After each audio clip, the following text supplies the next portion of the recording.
Oral questions by members. Leader of the Official Opposition. Thank you, Mr. Speaker. Mr. Speaker, there is a massive disconnect between the rhetoric we hear from the Premier and the terrible results we see when it comes to crime and social disorder. In a 10-hour span over the weekend, 4 people were stabbed in separate incidents in Vancouver, resulting in 1 man dying and 3 others suffering serious stab wounds. 4 unrelated incidents of random violence and violent stabbings within a 10-hour period.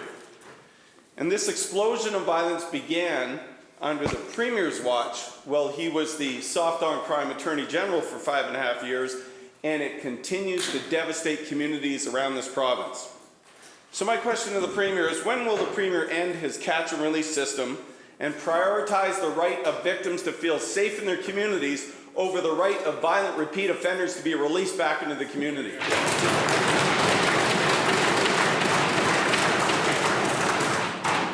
Minister of Public Safety and Solicitor General.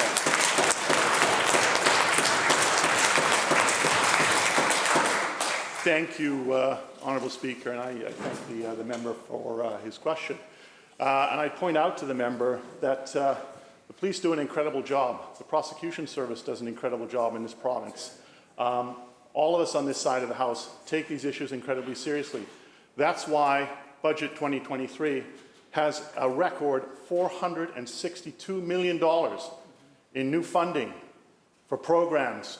One, to assist police in the difficult job that they're doing, to deal with the prevention issues, to deal with justice issues, to deal with keeping our streets safe. That's why that money is in this budget, Honourable Speaker. That's why, for example, we put in place the additional funding for the 911 to assist people when they have to call for help on the police, when they have to call for situations that are challenging, domestic violence, for example. And yet, what does the opposition do, Honourable Speaker? Every single one of them stands up and votes against it, Honourable Speaker.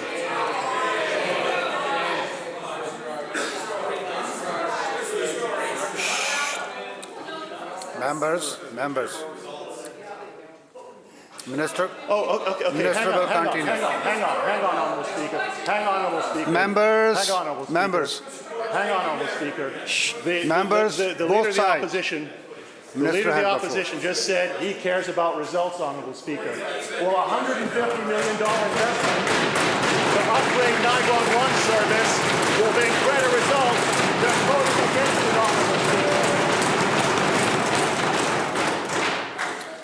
Leader of the Official Opposition, supplemental. Well, thank you, Mr. Speaker. The fact of the matter is we agree that police do a great job. The problem is the NDP aren't doing their job. That's the problem.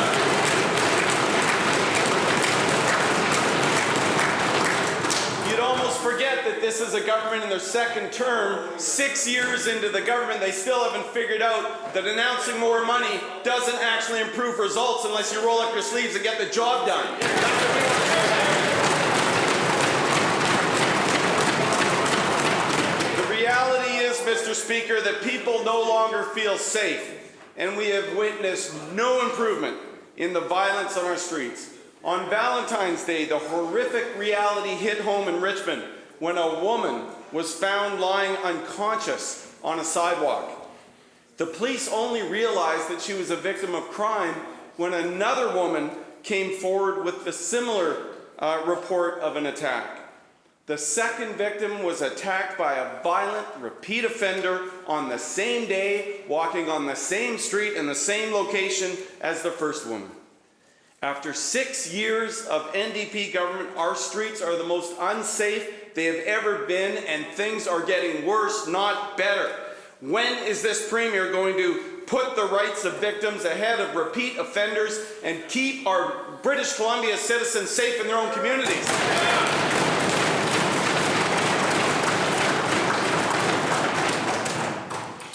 Minister. Thank you, Honourable Speaker, and I appreciate the question from the member. And once again, I'll tell him we take this issue extremely seriously, Honourable Speaker. That's why we've made investments in the resources and the initiatives that police have asked for, Honourable Speaker. That's why we have put in place That's why we put in place a provincial witness security program, something that they did not do, Honourable Speaker. It resulted in more than 419 charges, 134 murder charges, and convictions, Honourable Speaker. They could have done it. That's why, Honourable Speaker, we've committed more than $230 million to hire RCMP officers to assist rural communities, small communities, integrated teams right across this province, Honourable Speaker. They didn't do that. We've done that, Honourable Speaker.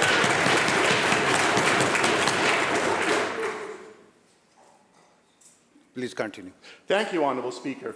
And the Leader of the Opposition mentions victims, Honourable Speaker. And I want to talk about victims, because I want to talk about the support that this government has given to victims. Members, Honourable Speaker, let me just give you,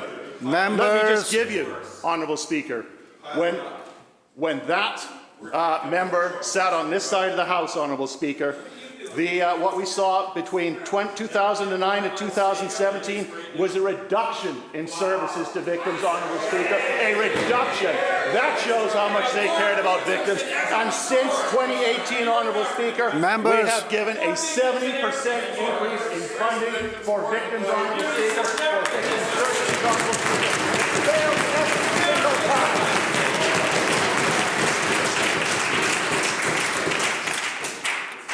Members, both sides. Let's have a question and an answer. Please, let's not interrupt each other, both sides. Okay? Member for Abbotsford West. Thanks, Mr. Speaker. It's gratifying, actually, to hear the minister at last refer to victims, because, regrettably, the numbers of victims are piling up under this government, Mr. Speaker. It's, every day we seem to hear about another tragic story of a victim at the hands of a prolific, violent offender. And what we continue to get from the Premier and the government is denial and excuses. Denial about the magnitude of the problem. Ernesto Malgapo is a violent, prolific offender. He's got over 100 separate court files. He offends. He's briefly detained. He's brought before the courts. He's released. And he reoffends. He was brought in on December. By Valentine's Day in February, he's back on the streets, reoffending. And women in Richmond are the victims of another violent attack. For all of the rhetoric, for all of the excuses, for all of the denial, the problem has gotten worse and worse and worse. And it is the result of a purposeful catch and release public policy. When is this Premier prepared to admit that his approach to this has been wrong, that victims have suffered as a result? And when will he change his catch and release?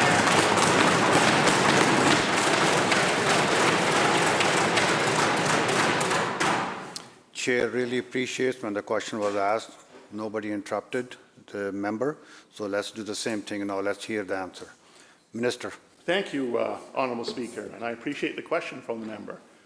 And I will remind that member that as a lawyer, he knows we have an independent judiciary. He knows that we have an independent prosecution service. He knows that the criminal...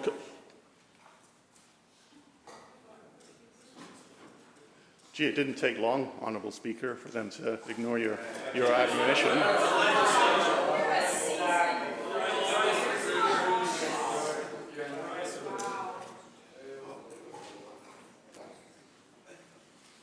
Please continue. Thank you, Honourable Speaker. And they know that the Criminal Code of Canada, the member knows that the Criminal Code of Canada is a federal responsibility. That's not buck passing, that's a fact. It's something that they seem to be not wanting to deal with. And once again, the Leader of the Opposition demonstrates why he will always be Leader of the Opposition and never sit on the side.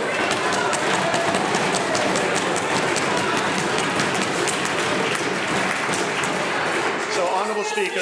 It's okay, members. It's okay. It's okay, members. Speaker. Calm down. Members, please. Members will calm down. Minister Thank you, will Honourable continue. Speaker. So in response to the issues that are caused by changes that were made to the criminal code, we have been really clear on this side of the House that we think there's unintended consequences and they need to be changed. The federal government has indicated that they agree with us. And I can tell you that both the Attorney General and myself will be in Ottawa at the end of this week to discuss potential changes with the Federal Justice Minister. Changes that we want to see happen to make our streets safer, to deal with some of the unintended consequences that came out of Bill C-75. Because we know British Columbians deserve to be safe in their communities, and we are doing everything we can, and will continue to do everything we can to make sure that they are.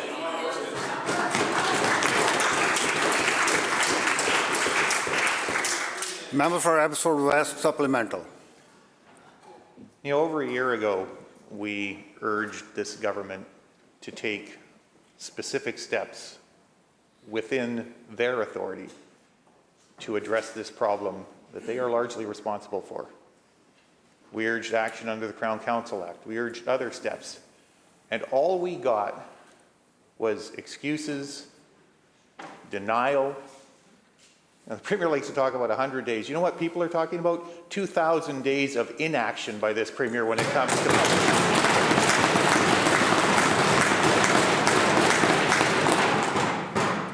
the destruction, the violence of repeat prolific offenders. The victims are piling up. We have first offenders in this chamber today, Mr. Speaker, who often see the results. First responders. First responders who see the results. Who see the results of repeat offenders and the victims that they leave behind. Mr. Speaker, it's not working. The approach this government has taken is not working. The denial, the continued denial of the result that they have taken is not working for anyone.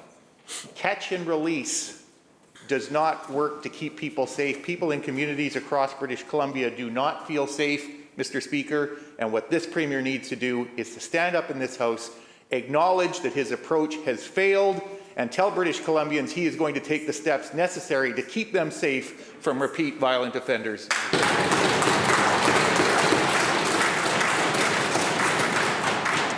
Minister of Public Safety and Solicitor General. Thank you, Honourable Speaker, and I appreciate the question from my colleague across the way. I want to make it clear that all of us on this side of the House take this issue very seriously, and the Attorney General does as well. That's why the Attorney General and myself, as I said, are going to Ottawa to deal with the issues around the criminal code with the Federal Justice Minister.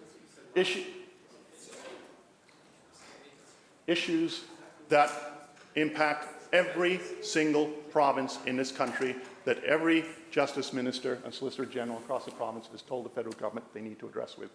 And British Columbia has been acknowledged as a leader in that area. Provincially, Honourable Speaker, we have put in initiatives that are based on what police are telling us they need to see happen, Honourable Speaker. The experts on the ground, Honourable Speaker, like the first responders in the gallery, Honourable Speaker, the experts who do the job day in, day out, which is why when they said, you know what, we need a witness protection program, we put that in, Honourable Speaker. Which is why when we identified and worked with local government that they said there are gaps that in terms of rural policing. It's this side of the House that funded $230 million to put those 270 officers in community fight across the province. It's why we put in place special teams to deal with repeat offenders, Honourable Speaker. Those are initiatives taken by this government. Honourable Speaker, we will take our advice from the experts, Honourable Speaker, the police on the ground, the communities on the ground. And when it comes to victims, Honourable Speaker, when it comes to victims, Honourable Speaker, we will not take advice from that side of the House when they sat on this side of the House. They cut victim services Thank you, Minister. by 4%, and we've increased them, Honourable Speaker. We take public seriously, and we're going to continue to do that.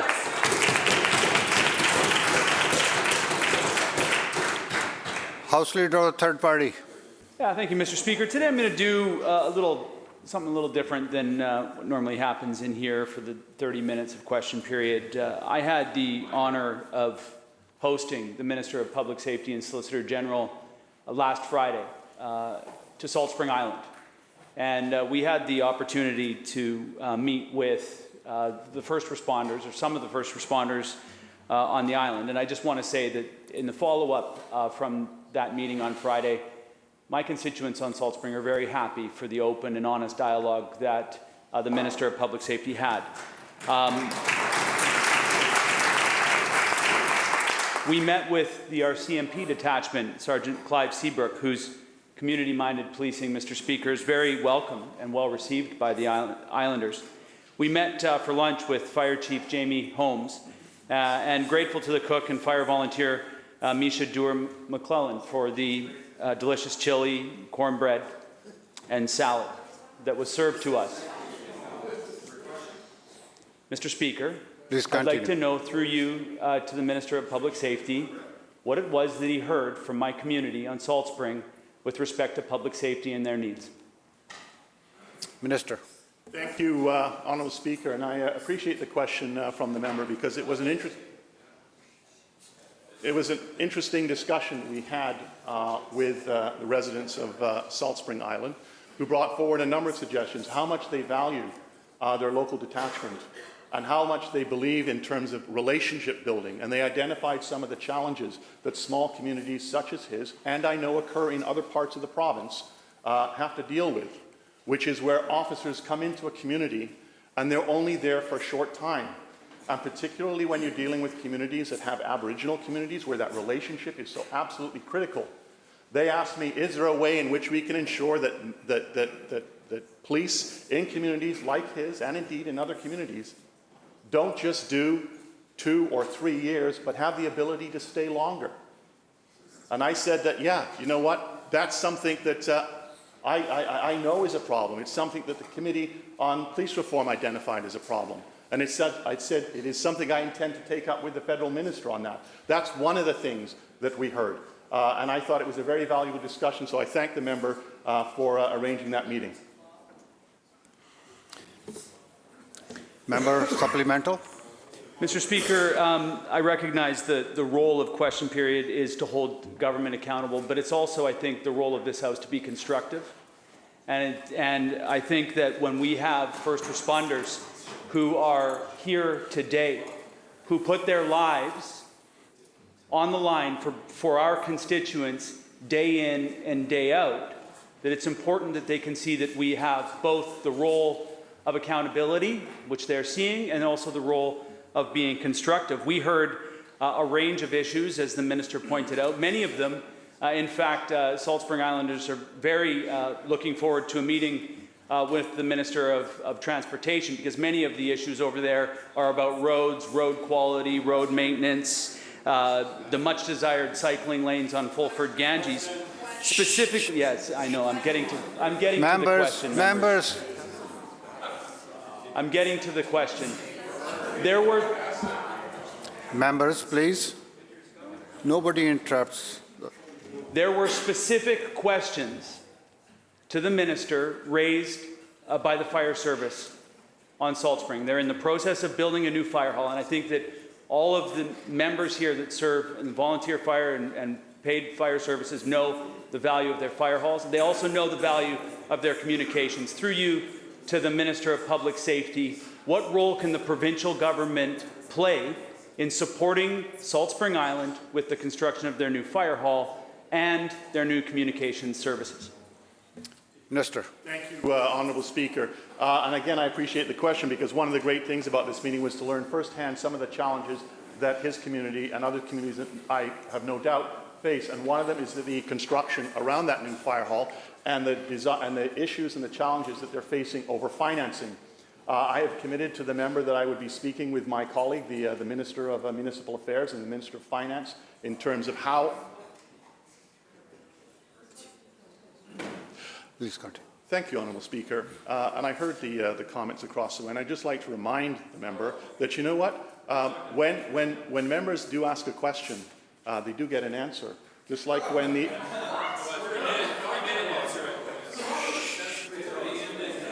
such as when the member of Kootenay East rose last week and asked a question about driver's license in Ukrainian language. I told him that we would deal with it. And Honourable Speaker, as I told him yesterday, and I'll tell the rest of his colleagues, that issue is going to be dealt with and be completed by the 27th of March, Honourable Speaker. And in answer to the member's question, I've committed to getting those answers, and I will do just that. Member for Surrey White Rock. Thank you, Mr. Speaker. And after that interlude, maybe we can actually get back to question period and holding this government to account on their failed policies. Now, we all know that Surrey is the fastest growing city in British Columbia. And I think we all are starting to know that this NDP budget has absolutely failed the citizens of Surrey. So 6 years ago, this NDP government campaigned on a promise. They campaigned on many broken promises, but let's talk about one specific promise. And that promise was to eliminate all portables in Surrey. And here's a quote from the leader of the NDP. "We have to have a total removal of all these portables over the course of the next 4 years." End quote. We agree. Guess what? 6 years and we have more portables in Surrey than ever before. In fact,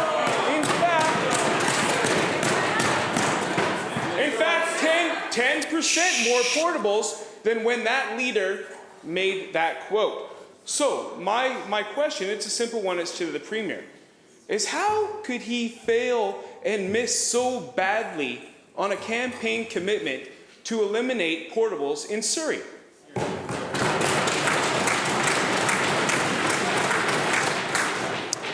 Minister of Education.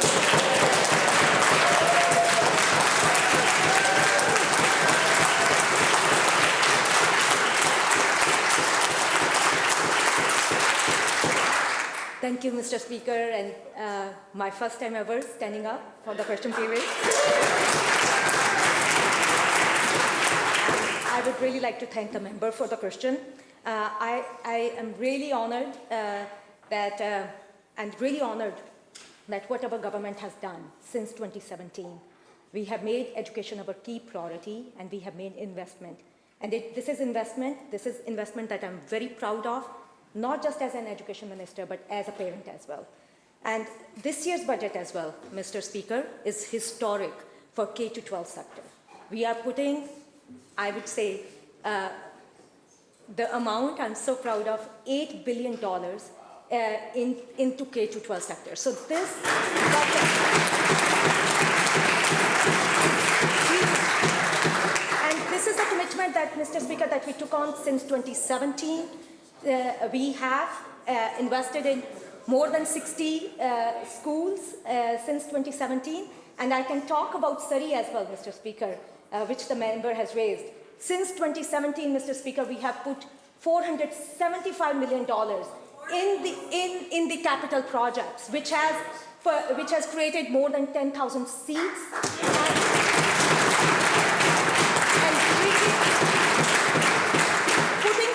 Putting our students out of portables into new expanded schools, which they deserve.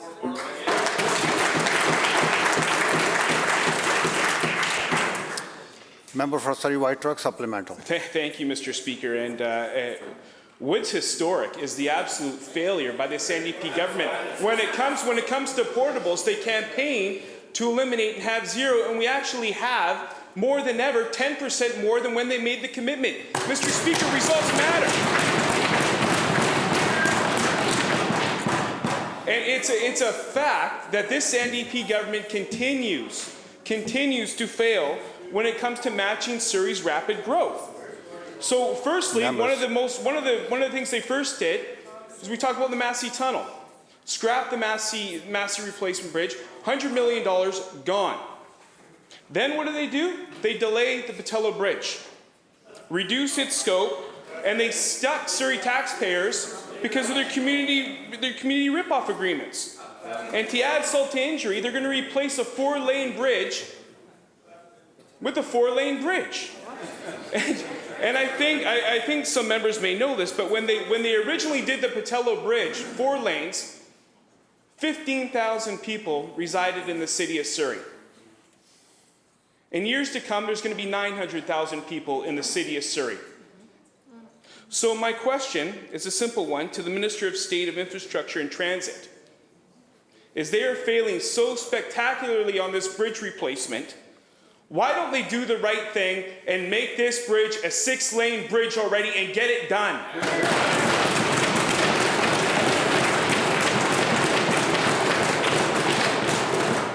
Minister of State for Infrastructure and Transit.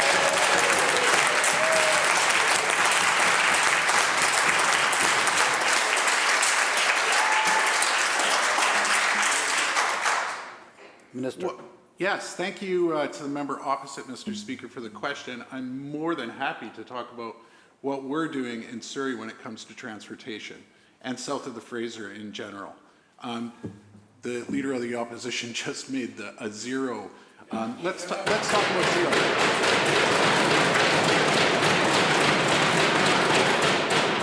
Let's talk about zero tolls on the Port Manitoba.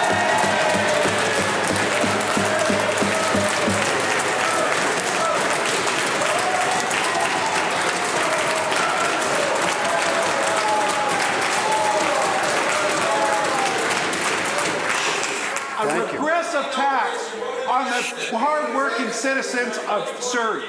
A regressive tax on the hard-working citizens of Surrey and south of the Fraser. Let's talk about the Surrey to Langley SkyTrain, Mr. Speaker.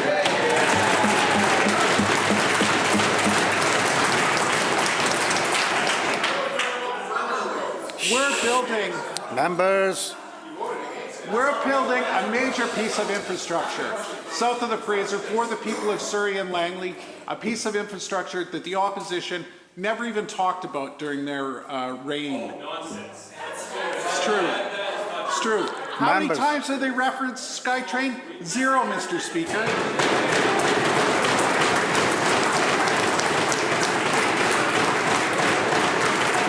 How many times did they reference Subway? Zero, Mr. Speaker.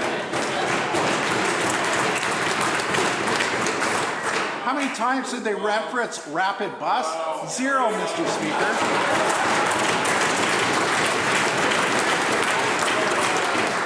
So please, again, make the zero sign, have them make the zero sign, Mr. Speaker, and we'll talk about zeros. Thank you.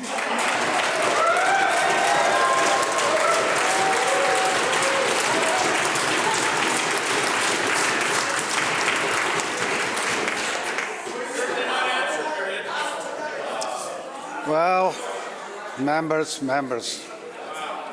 it's good to see both sides were smiling at least.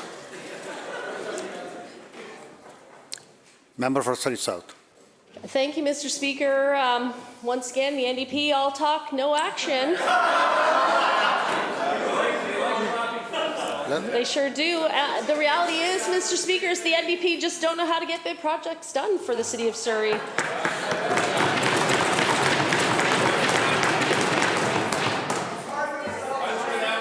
Members, please Mr. continue. Speaker, they're failing spectacularly on healthcare as well. Not only is the promise second medical school already years behind schedule, but there was no money in the budget for it. Another zero. Oh, my goodness. And as if that wasn't bad enough, the Surrey Board of Trade released a report revealing how woefully inadequate healthcare is in Surrey. Anita Huberman says, quote, if you have a heart attack, a stroke, trauma, need specialty services for your child, you need to go to another hospital across the bridge, end quote. And yes, that would be the 4-lane Patello Bridge that you would have to get over. And the new so-called hospital doesn't even have a maternity ward. Zero maternity ward, which is ridiculous in the fastest growing city in British Columbia. So my question through you to the Premier, Mr. Speaker, is why is the Premier abandoning the residents of Surrey by offering them absolutely nothing new in terms of healthcare in this budget?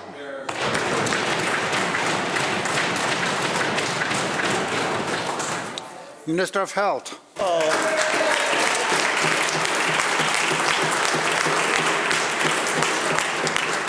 Honourable Speaker, we're building a second hospital in Surrey.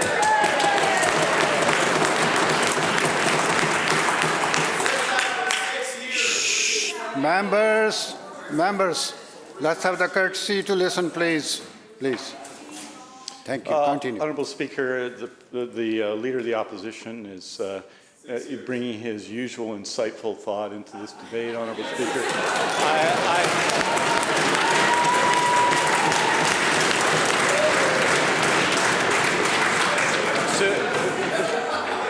It's okay. Members, order. Members, please. The person who sold the land, the person who stopped the second Surrey Hospital being built after he promised it, Honourable Speaker.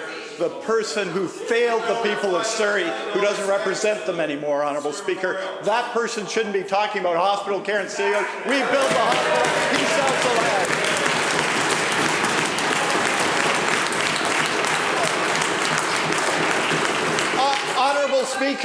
Honourable Speaker, in 2008, Honourable Speaker, Members. in 2008 there was a proposal from the Fraser Health Authority and SFU to build a second medical school in Surrey. Who was against it? He was against it.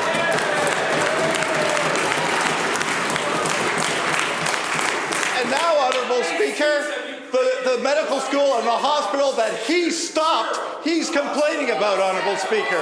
We are building a second medical school, we're building a second hospital, and here's what else we're doing, Honourable Speaker. Here's what else we're doing.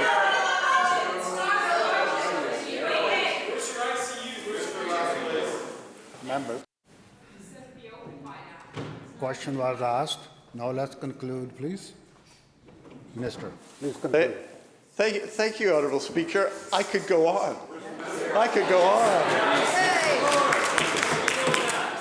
Honourable Speaker, the Liberal government failed the people of Surrey on health care more than any other government in the history of BC. We are delivering for the people of Surrey with UPCCs, adding diagnostic care, adding surgeries, Honourable Speaker, adding a second hospital, adding a second medical school. We are delivering to the people of Surrey, and we're going to continue to do it.